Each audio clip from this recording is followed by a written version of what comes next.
sempre tratando com Deus. Livro de Salmos, composto de diversas canções, orações, expressam momentos diferentes do povo de Deus antes de Cristo no Velho Testamento, em que eles trataram com Deus as suas vidas. Às vezes momentos de alegria, às vezes de tristeza, preocupação, necessidade, enfim, sempre tratando com Deus, e assim devemos fazer em nossas vidas. Hoje vamos focar no Salmo 42. Salmo 42. A palavra do Senhor no Salmo 42 para nós nesta noite. Antes de irmos ao Salmo 42, quero lembrar um verso que temos destacado quando pensamos em Salmos, sempre tratando com Deus. É o verso 105 no Salmo 119. A tua palavra é lâmpada que ilumina os meus passos e luz que clareia o meu caminho. Vamos dizer juntos? A tua palavra é lâmpada que ilumina os meus passos e luz que clareia o meu caminho. Abatimento resistido. Salmo 42. Ouça a palavra de Deus, receba a palavra de Deus e que ela o edifique nesta noite. Diz assim: como a corça anseia por águas correntes, a minha alma anseia por ti, ó Deus. A minha alma tem sede de Deus, do Deus vivo. Quando poderei entrar para me apresentar a Deus? Minhas lágrimas têm sido meu alimento de dia e de noite, pois me perguntam o tempo todo: onde está o seu Deus? Quando me lembro destas coisas, choro angustiado, pois eu costumava ir com a multidão, conduzindo a procissão à casa de Deus, com cantos de alegria e de ação de graças entre a multidão que festejava. Por que você está assim tão triste, ó minha alma? Por que está assim tão perturbada dentro de mim? Ponha a sua esperança em Deus, pois ainda o louvarei. Ele é o meu Salvador e o meu Deus. A minha alma está profundamente triste, por isso de ti me lembro desde a terra do Jordão, das alturas do Hermon, desde o monte Mizar. Abismo chama abismo ao rugir das suas cachoeiras, todas as tuas ondas e vagalhões se abateram sobre mim. Conceda-me o Senhor o seu fiel amor de dia. De noite esteja comigo a sua canção. É a minha oração ao Deus que me dá vida. Direi a Deus, minha rocha: por que te esqueceste de mim? Por que devo sair vagueando e pranteando, oprimido pelo inimigo? Até os meus ossos sofrem agonia mortal, quando os meus adversários zombam de mim, perguntando-me o tempo todo: onde está o seu Deus? Por que você está assim tão triste, ó minha alma? Por que está assim tão perturbada dentro de mim? Ponha a sua esperança em Deus, pois ainda o louvarei. Ele é o meu Salvador e o meu Deus. Mais uma vez, soou aos nossos ouvidos, coração e mente, a palavra do Senhor. Hipócrates, que viveu 5 séculos antes de Cristo, é o patrono da medicina. Ele já lá 5 séculos antes de Cristo tratou da questão da melancolia, um dos dramas que afeta todo ser humano, o abatimento, a tristeza. 5 séculos antes de Cristo, mas um pouco antes ainda deste homem Hipócrates, o salmista mesmo já escreve neste salmo, descrevendo a sua experiência do abatimento, da melancolia. Avançando um pouco mais, séculos depois do salmista e de Hipócrates, nós chegamos a Jesus Cristo, e nós vamos encontrar o Senhor Jesus na noite ali da sua prisão, quando ele se retira para o Getsemane, junto com seus discípulos, e ele é envolvido por um profundo abatimento intenso, diante do momento em que ele vivia, aguardando em poucas horas a cruz. E ele vai dizer: a minha alma está triste até a morte. Tal é a intensidade daquele momento de tristeza e abatimento que cai sobre o nosso Senhor e Salvador, enquanto homem identificado conosco nas nossas limitações e tribulações. É-nos dito que 300 milhões de pessoas no mundo sofrem do abatimento, da tristeza, de uma forma mais aguçada, chamada de depressão, por volta de 300 milhões, e o Brasil está entre uns dos países campeões. Sofrimento, abatimento, é real, é difícil, é insistente às vezes, é dolorido, muito dolorido tantas vezes. Carregamos neste mundo a possibilidade do abatimento, do sofrimento. Um dos psiquiatras mais renomados no Brasil, Dr. Benilton Bezerra Júnior, fala de como a psiquiatria abandonou a chamada psicodinâmica, isto é, tratar, analisar a experiência de cada indivíduo como algo único em cada um, para avançar numa abordagem que procura encaixar todo mundo em algum diagnóstico, segundo o DSM, o Manual de Diagnósticos, e agora há cerca de 374 categorias lá neste manual, e todos nós vamos ser encaixados em alguma coisa ali se procurarmos um psiquiatra, ninguém escapa. E ele então fala desta evolução não saudável, segundo ele, de abandonar, analisar a experiência única de cada um na sua luta, para encaixar em algum compartimento ali pré-estabelecido. A verdade é que todos nós temos de forma muito pessoal e única os nossos sofrimentos, as nossas tristezas, as nossas dificuldades, abatimentos, e isto não é novidade, a experiência humana de séculos, milênios até, é assim que o ser humano é e sempre foi. Mas aí, quando nós lemos a palavra de Deus, nós vemos que ela, neste salmo em particular, em outros lugares também, aborda e se preocupa com este lado da existência humana. Neste salmo 42 em particular, nós temos a exortação, o chamado, o encorajamento, inclusive, da seguinte forma: resista ao abatimento. Abatimento é real. Abatimento faz parte da experiência humana. Este é um mundo que traz a nós lutas difíceis, mas é preciso resistir. O caminho é resistir ao abatimento. Resista ao abatimento na situação desanimadora, porque elas vêm. Nosso abatimento e tristeza vem de diversas causas, pode ser na área da saúde, pode ser na área financeira, pode ser na área profissional, pode ser na área do lar, da família, do relacionamento, pode ser uma questão a ser resolvida de forma diferente.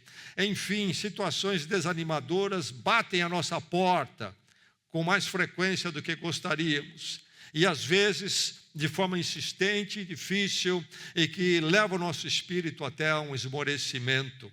Diferentes causas acontecem. Neste Salmo 42, nós vamos encontrar que a situação desanimadora do salmista é um exílio. Ele está afastado do templo, lá em Jerusalém. O centro do culto de Israel estava no templo em Jerusalém. No conceito da presença de Deus no Velho Testamento é no templo, em Jerusalém. Não havia igrejas, não estava no povo espalhado, mas ali no templo. E pela autoria que é nos dado aqui no Salmo, no início, no cabeçalho. Nós sabemos que se trata de pessoas que trabalhavam no culto, inclusive na área da música, no culto do templo. Por alguma razão, ele está exilado do templo, ele não pode ir ao templo, e ele fala que ele está lá perto do Monte Hermon. Nós lemos aqui o Monte Mizar, isto é, lá na parte norte de Israel, e Jerusalém, onde estava o templo, ficava na parte sul. Por alguma razão ele foi levado para lá. Ele não nos diz a razão desse exílio, mas o exílio acontece. Há uma indicação aqui de que haviam inimigos, alguma coisa, alguma oposição talvez, alguma perseguição talvez o levou para este exílio. E ele anseia pelo templo. Ele diz que ele está afastado do templo, então na presença de Deus que manifestava ali. Pois eu costumava, escreve ele, pois eu costumava ir com a multidão, conduzindo a procissão à casa de Deus com cantos de alegria e ação de graça entre a multidão que festejava. Havia este procedimento do povo de Israel quando tinham seus festivais, especialmente como a Páscoa e outras ocasiões, quando eles subiam, então o templo vindo de todas as cidades e vilas, eles vinham cantando os salmos, e quando chegavam perto ali na cidade de Jerusalém, se ajuntavam, e pessoas como o autor do Salmo, sacerdote talvez, ajudava a conduzir este povo festejando em alegria a presença de Deus. E ele diz que ele costumava ir, então ele ia, mas não está podendo ir mais. Isto leva ele a um abatimento. Mas há a presença de inimigos, os meus adversários, escreve ele, zombam de mim. Onde está o seu Deus? Eles perguntam. Dor sobre dor. Difícil a situação, e aí vem o inimigo ainda para espezinhar. Cadê o seu Deus? Cadê o seu Deus? Você que está nessa luta aí. Onde está o Deus que você serve?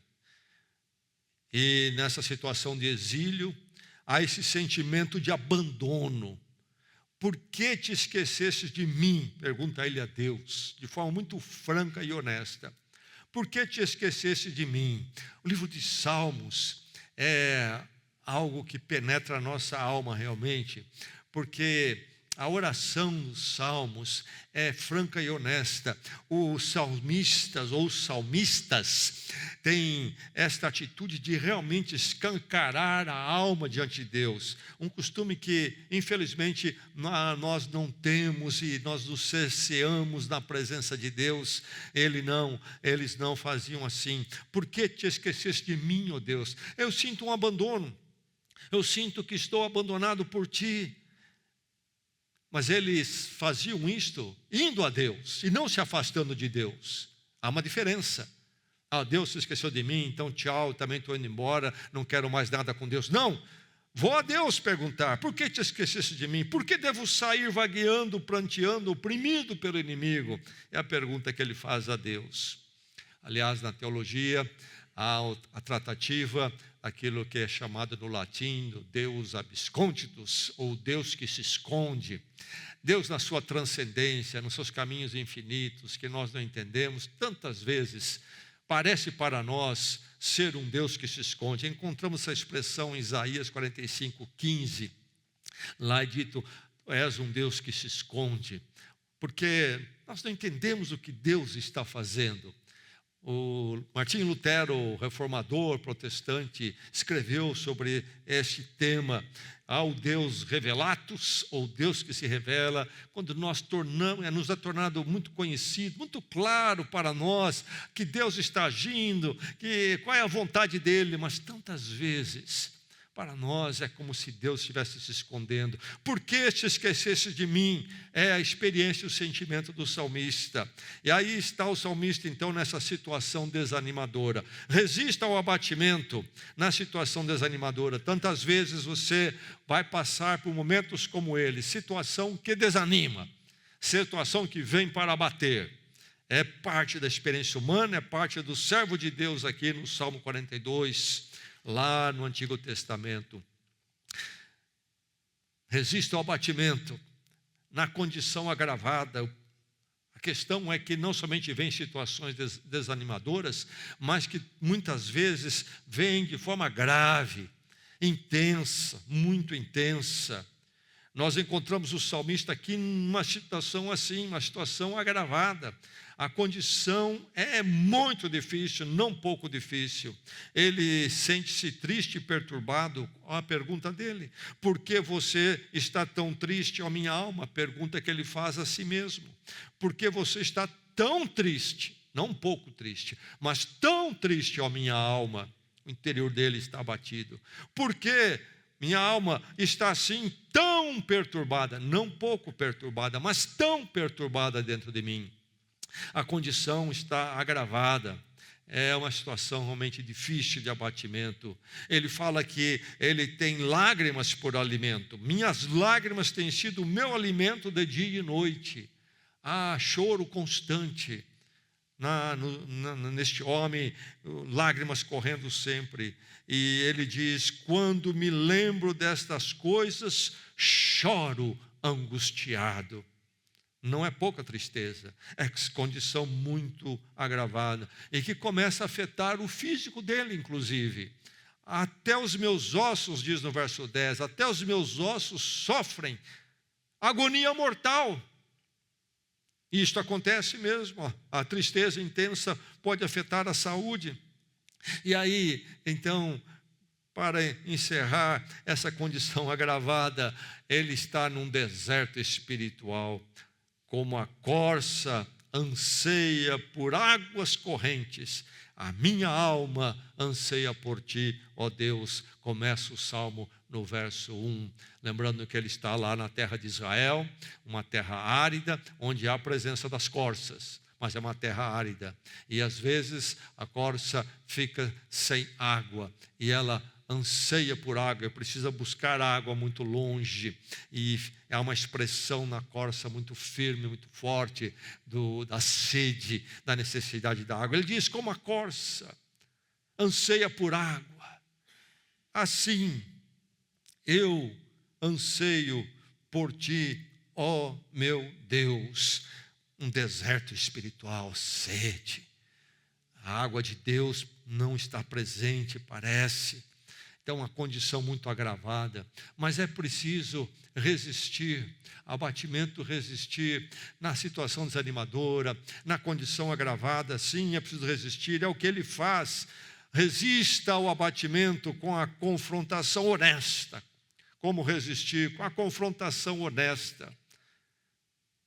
Ele vai algumas perguntas para si mesmo, perguntas intimistas. Verso 5 e verso 11 repetem as perguntas. Ele pergunta de forma insistente, duas vezes. E o Salmo 43 entende-se que deve ter sido unido com o 42 em um dado tempo, há uma discussão sobre isto, e no Salmo 43 vai repetir de novo essas questões. Mas qual é a questão? Por que você está assim tão triste, ó minha alma? Por que está assim tão perturbada dentro de mim? Ele faz uma confrontação em relação ao seu estado emocional. Este é o caminho da resistência, da confrontação. O caminho não é se alinhar com o abatimento, mas confrontar o abatimento. Isto é bíblico, é a experiência cristã. A palavra de Deus sempre vem para nos confrontar, em muitas formas. Às vezes encorajando, às vezes corrigindo, mas sempre nos confronta. E não acaricia o nosso estado simplesmente. A confrontação honesta é a forma de resistir ao abatimento. Por que você está triste, minha alma? Por que você está tão perturbado assim? Você percebe que ele começa a pregar para ele mesmo. Ele começa a apresentar um sermão para o seu próprio coração. Ele olha para dentro de si e pergunta: esta resistência emocional é o caminho, é a opção, é a solução para quem está no abatimento? E então uma resistência emocional vai encontrar forças e iniciar numa resistência espiritual, a partir dos seus valores espirituais, os valores mais profundos, isto é, a partir do próprio Deus, de quem Deus é, então eu posso confrontar a mim mesmo. O salmista entra nessa confrontação honesta. Ele não entra no caminho da fuga, da negação, eu não estou triste, nem da sublimação. Não, ele vai se confrontar. Ele não vai se vitimizar, ele não vai entrar em autocomiseração, coitado de mim, que coisa ruim está acontecendo comigo. Ele vai confrontar-se, ele não vai cair numa impotência diante do seu abatimento. A confrontação. Pergunta importante: por que você está assim abatido? Por que você está triste? Por que você está perturbado? A confrontação honesta é o caminho da resistência. Resista ao abatimento com a confrontação honesta, mas baseado no que? Na fé possibilitadora. Com a fé possibilitadora, então, é que a confrontação encontra a sua base e sua sustentação. Ele traz esta fé para a sua divagação, a sua reflexão. Ele alimenta a esperança em si. Verso 5 e verso 11, ele vai dizer, depois de perguntar por que você está assim perturbada, minha alma, ele diz para a sua própria alma, para si mesmo, que põe a sua esperança em Deus, pois ainda o louvarei. Enquanto Deus estiver no meu cenário, o abatimento, seja qual for, nunca é a última palavra, é a última possibilidade, porque Deus está presente e Ele sempre é mais uma oportunidade possível. É a fé que nos possibilita diante do abatimento. A presença de Deus é a razão, é a fonte da esperança. A experiência do abatimento, da tristeza, é como estar num quarto escuro. E aqueles que caem numa depressão mais aguda falam desse quarto realmente muito escuro. Mas para o crente em Jesus Cristo, o quarto, por mais apertado que escuro seja, sempre há uma pequena janela, a presença de Deus. Essa escuridão eu não entendo, essa escuridão é intensa, mas Deus está presente, sempre uma janela está ali aberta de esperança.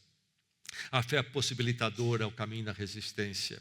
Resista ao abatimento com a fé possibilitadora. Depois de estar numa situação desanimadora e talvez numa condição agravada de abatimento e dor, entre com a confrontação honesta. A pergunta válida é: por que você está abatido? Por que estar assim?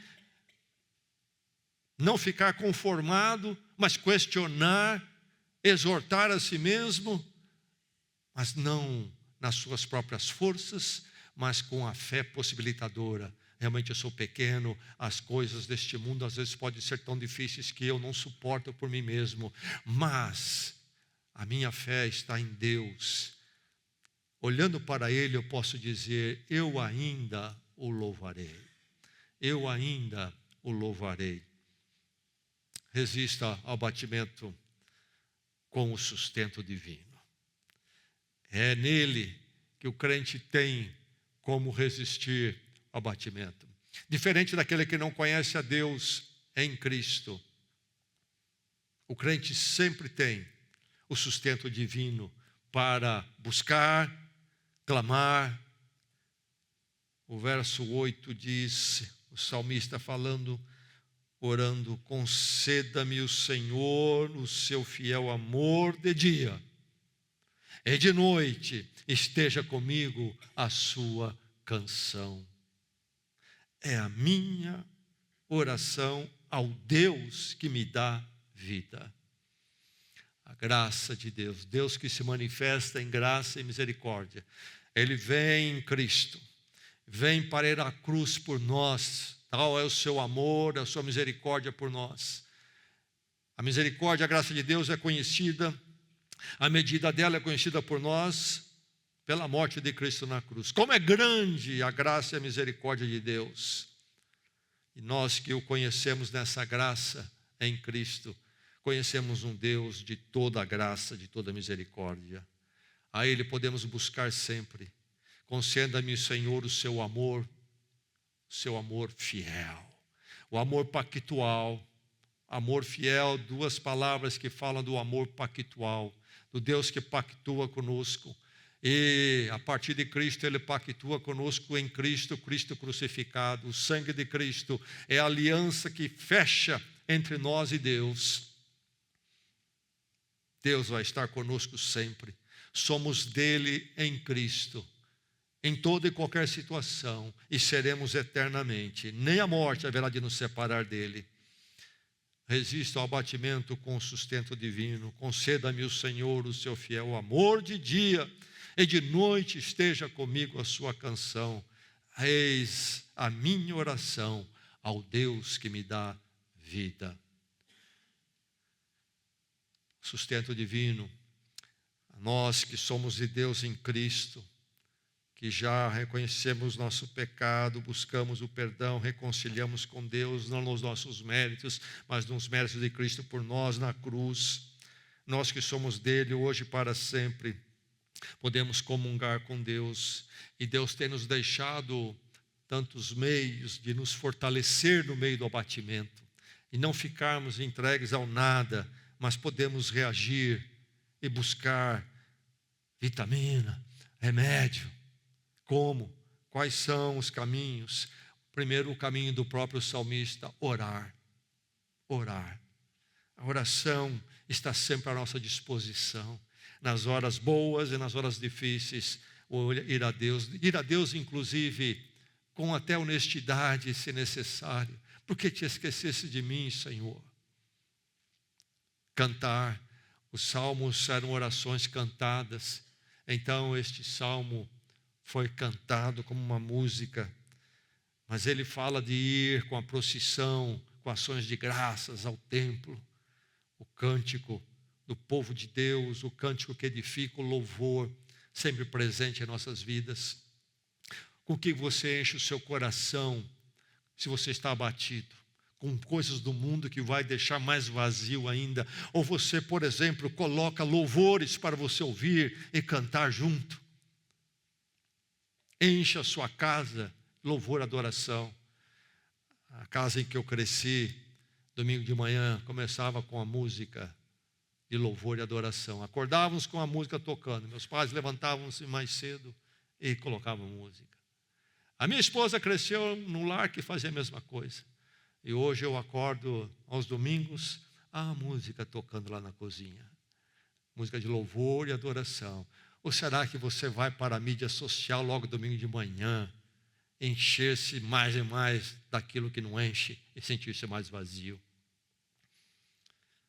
A oração, o cântico, a palavra.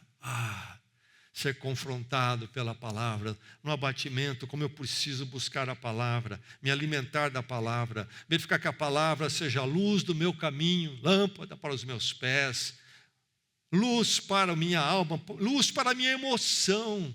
Não deixar minha emoção entregue a si mesmo. Por que você está abatido, a minha alma? Não deixar entregue, mas confrontar com a palavra.